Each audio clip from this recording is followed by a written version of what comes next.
Pydoc is a standard documentation module for the programming language Python, similar to the functionality of Pydoc within Perl and JavaDoc within Java. Pydoc allows Python programmers to access Python's documentation help files, generate text and HTML pages with documentation specifics, and find the appropriate module for a particular job.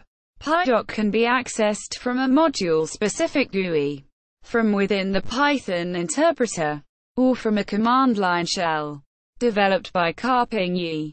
It is included by default in all versions of Python since Python 2.1 and is available for download for 1.5.2, 1.6, and 2.0. Pydoc is used to extract documentation from the source code itself.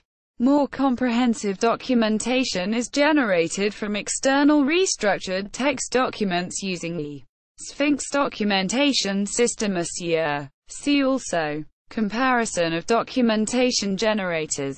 Archive of Pydoc for Python versions 1.5 to 2.5. Open source package library for PyPy. Sphinx documentation.